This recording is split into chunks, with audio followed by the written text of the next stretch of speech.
Welcome to Get Paid for Your Pad, the definitive show on Airbnb hosting, featuring the best advice on how to maximize profits from your Airbnb listing, as well as real-life experiences from Airbnb hosts all over the world. Welcome.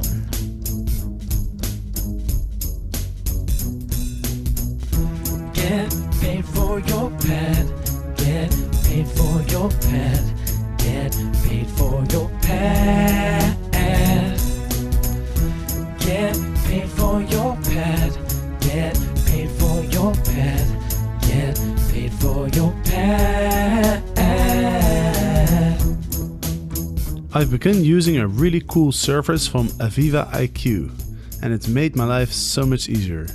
My guests love receiving all the important details about their stay exactly when they need it. And I love all the 5-star reviews I'm getting on communication. Check them out at www.avivaiq.com.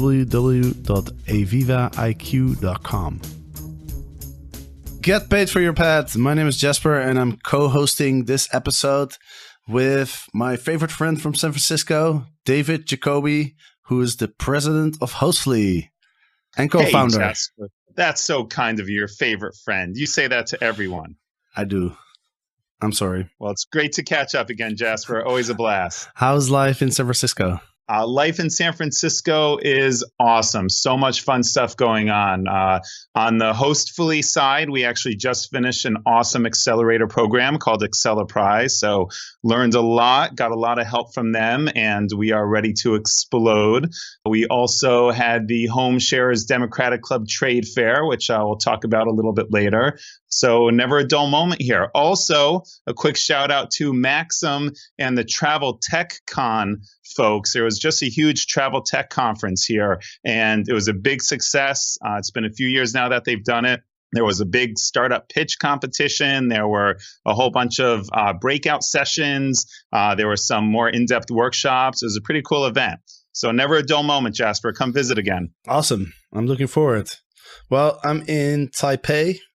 And one thing that I didn't realize is before I booked my ticket that it's the rainy season here. So it's raining a lot and it's very humid. So every time I walk on the street, I'm sweating my ass off. But still, Taipei is one of my favorite cities in Asia. I think I would even say it's my favorite city in Asia. And I'm going to be here for a month and it's good times. It's good times. Nice. Awesome. So let's get into what has been going on in the world of Airbnb. Do you want to kick it off? Sure. So with Memorial Day weekend just ending, Airbnb gave a big announcement that last year they saved consumers over $12 million in 21 of the popular biggest U.S. cities by having folks stay at Airbnb instead of at a hotel, where hotels participate in price gouging during busy times like Memorial Day weekend and other holiday weekends. Right. And what's your opinion about that? Well, I think there's definitely some truth to that. A few years ago, I remember a spokesperson from ALHA, the American, the Lobby Hotel Association or something like that, the big lobby for American Hotel and Lodging Association. That's it. Someone put their foot in their mouth by saying the biggest thing about Airbnb that's tough for them is that it makes it harder for them to do big increases, surge pricing during the holiday weekends and big demand weekends. So basically, he was saying Airbnb makes it tough for us to rip off travelers. So there is some truth to that. Airbnb for sure has a lot more reasonably priced accommodations in many markets, like here in San Francisco. If you're willing to get an extra bedroom in someone's home as opposed to a private accommodation, you can oftentimes find a better deal than an expensive downtown hotel. On the flip side, they're talking a little bit out of both sides of their mouth, Airbnb, because they've also implemented their smart pricing tool to help hosts manage increases in demand and help them charge more on busy weekends. So on the one hand, they're saying how they're helping guests save money. And on the other hand, they're telling hosts that we're going to help you charge more when it's busy. Yeah, so what I think is that, first of all, it's kind of like comparing apples to pears, because staying in an Airbnb is a different experience than staying in a hotel.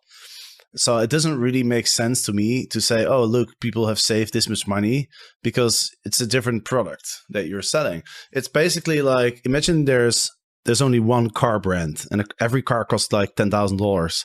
And then somebody else invents a new car that costs like $8,000. And then every month, the new car company is going to say, look, people have saved this amount of money by buying our car. Well, I mean, it's a different car, so people can make a choice whether they want to spend a little bit more on another car. That the more expensive car might be better, might be of better quality, whatever it may be. So, I understand why they're saying it because, they really want to create some positive media for Airbnb, of course, because, I mean, the media is in general very negative about Airbnb, right? I mean, I search for Airbnb news every week. And probably 80% of the articles that you find is, some Airbnb guest destroyed an apartment or, the regulations everywhere, complaints, like it's all very negative. So I understand that they're kind of looking for, more positive spins. But I mean, it just doesn't really make that much sense to me. And what you're saying is also true. Their algorithm is also designed to help people charge more when demand is high. And I don't think there's any problems with that. I don't think it's a problem that prices are higher when there's more demand. I mean, that's just how markets function. Like whenever there's more demand and if there's a constant supply, the prices go up. That's not a problem. So, I don't think it's a very strong argument. One thing I will say in Airbnb's favor is that the smart pricing algorithm that they have, I strongly believe that it typically underprices, especially when it comes to the special dates, the high demand events. When you compare the Airbnb smart algorithm to some of the other price algorithms that are out there, I definitely think Airbnb is recommending lower prices. And it makes sense because Airbnb has to act in the interest of both hosts and guests. So, they make this tool available to hosts, but at the same time, they don't want to make Airbnb very expensive. They want to lose that edge that they have over hotels where, Airbnbs are on average cheaper than hotels. That's one of the main sort of arguments that they have in the media to support their costs. First of all, I'm still trying to understand your comment about apples and pears. Here in the U.S., it's comparing apples to oranges, we say. So that's pretty funny how it's apples to pears in Amsterdam or wherever you picked up that phrase.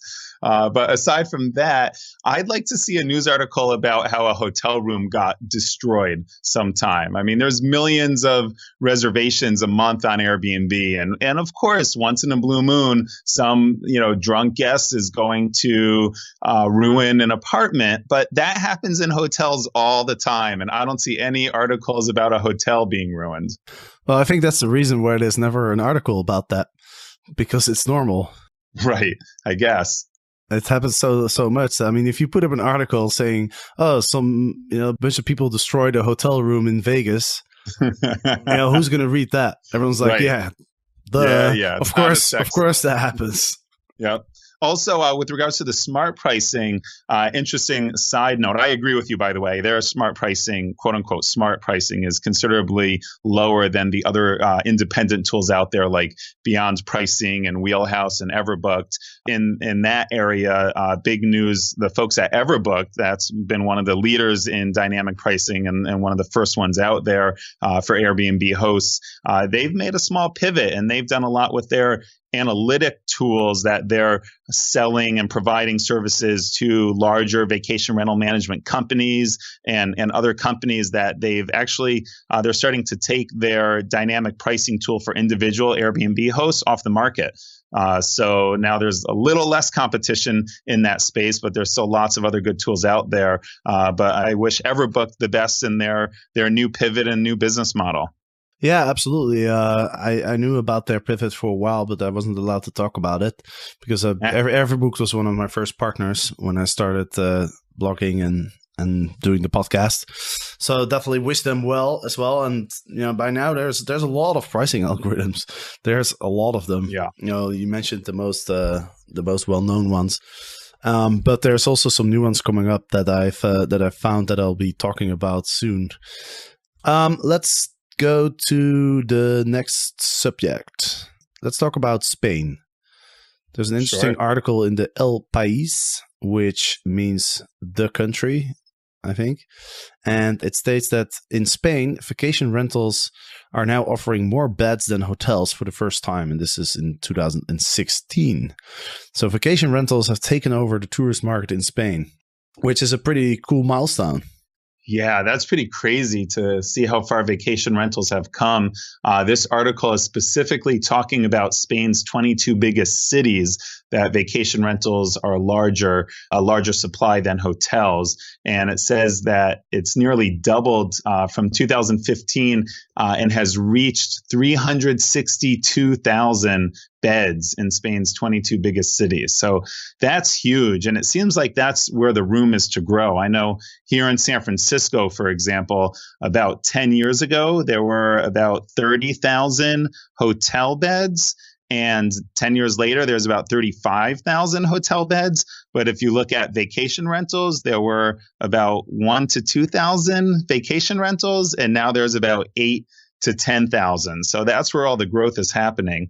And this is specifically with regards to the cities. I can only imagine the resort or the beach areas. I guess some resort places have hotels, but there's a lot of suburbs and beach areas where there's probably even more vacation rentals there, where that's more stronger part of the economy and there's less hotels. So that's a big milestone. Yeah, absolutely. It'd be interesting to see some data for the whole country. See how that compares. Yes. I know also in Barcelona, that's been a very controversial topic for years, short-term rentals and vacation rentals. Barcelona is kind of busting at the seams with tourists, and they're trying to do what they can to decrease the amount of tourists. One thing that's different in Barcelona than here in San Francisco is that they only want it to be a private accommodation if you're going to do vacation rentals in Barcelona. You can't share a home because they want to treat tourism more as a professional type service, and they only want professionally managed companies to be managing these vacation rentals. And that's the exact opposite of what you see in many other cities, especially here in the US, Chicago, New Orleans, San Francisco, where a lot of the talk is about you can't rent out a private home. You can only do a short-term rental where you live. Yeah, that's really interesting. I think Barcelona is definitely one of the cities that has the most strict regulation, where there has been the most resistance against Airbnb. And it's definitely interesting that they don't want to allow the private rooms, because you would think that causes the least disturbance. Yes, it also allows for a lot more tourists to come to Barcelona, I guess, and it seems like they're trying to limit that a bit. Yeah, I think there's some sort of the article mentions like a touristphobia. It's similar in Amsterdam in the city center. When you get a certain amount of tourists in your street, there's sort of a flip point where people start really kind of hating the tourists, and I think that's probably what's been going on in Barcelona as well. Mm-hmm.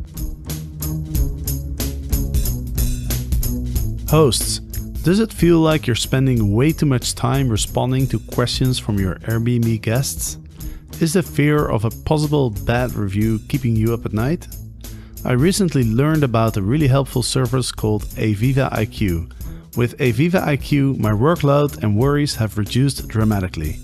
All I had to do was link my Airbnb listings to VisaIQ, create my messages, and schedule delivery times. That's it. I can't believe how easy it was to set up. Now I can sit back and relax knowing that my guests receive all the important details on time, every time. Everybody sleeps better. Check them out at www.avivaiq.com. Let's move on. You mentioned that you wanted to talk about the fair that you guys were part of a while ago, right? A couple weeks ago. Yeah. Shall we talk about that now? Yeah, if you want to talk about that for a bit.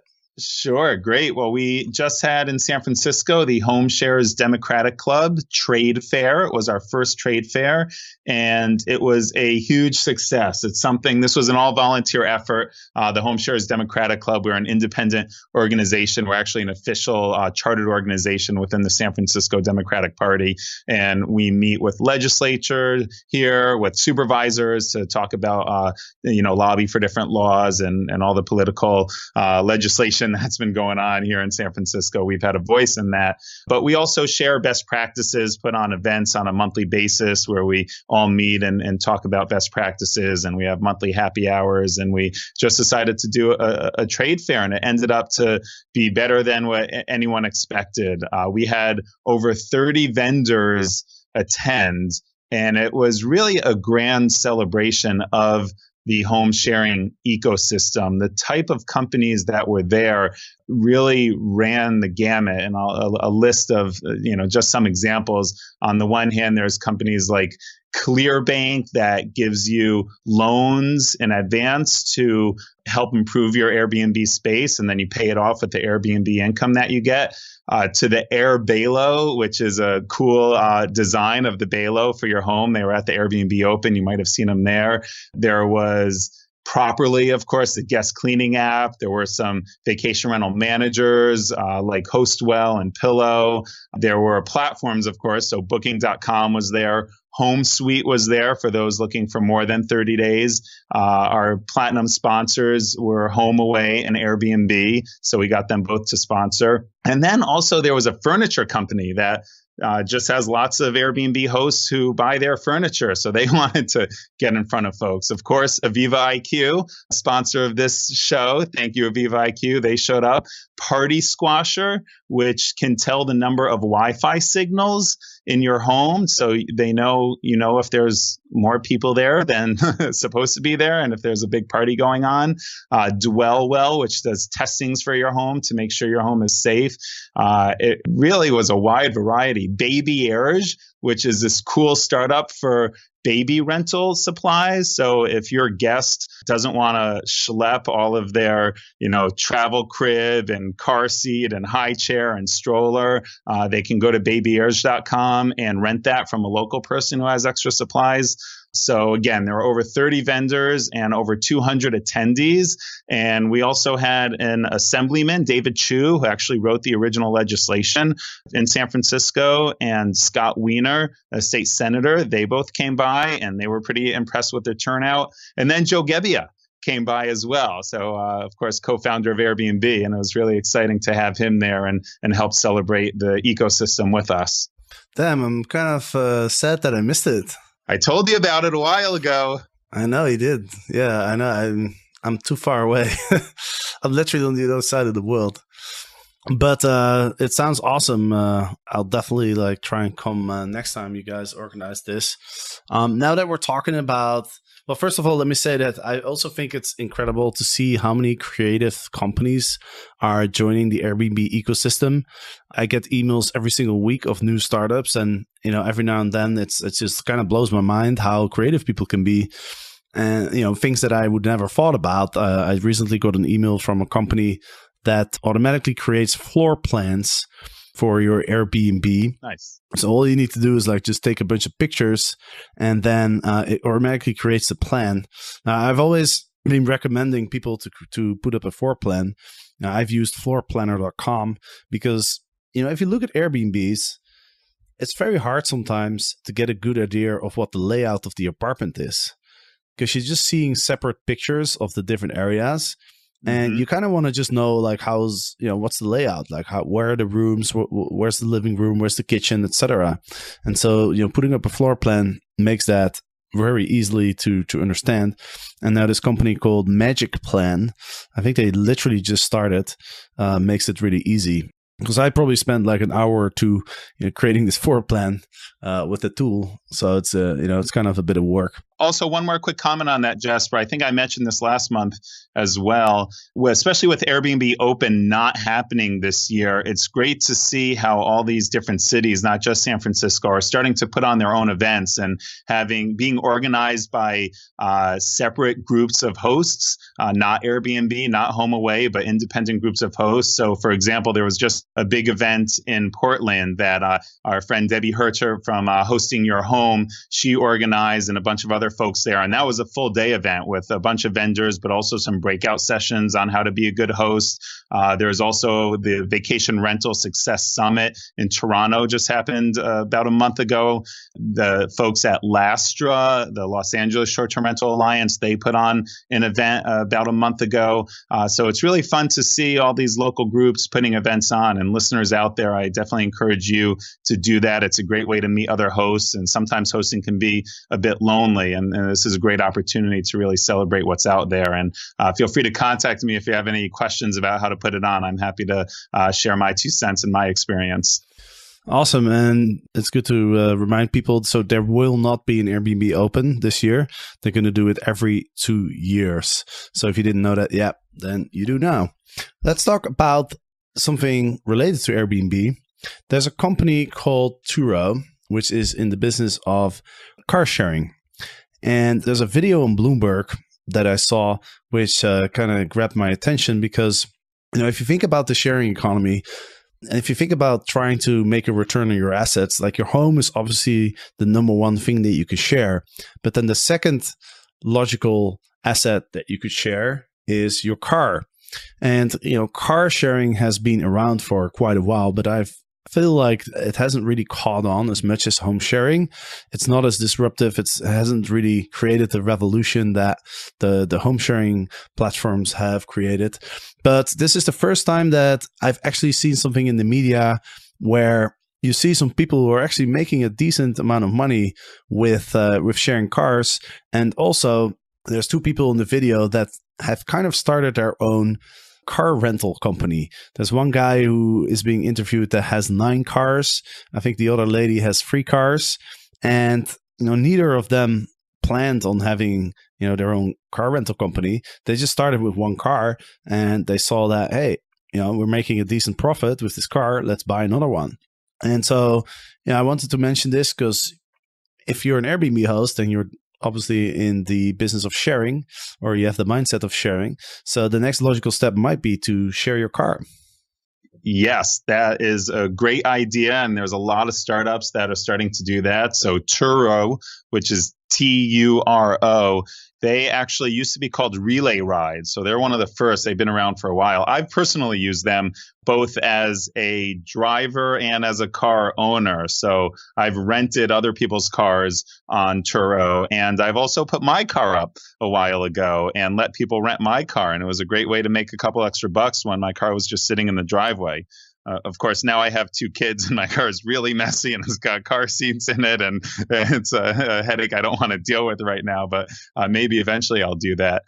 There's also, of course, the traditional ones like Zipcar is popular here. And there's a new fancy one called Maven.com, which is it's just a fleet of cars that you can rent by the hour. And it's really tech savvy cars. So it, links to your Apple Music or your Android device to play music. And it's got Wi-Fi in the car and a bunch of other things. More similar to Turo, though, where other people's car, Getaround is another popular one.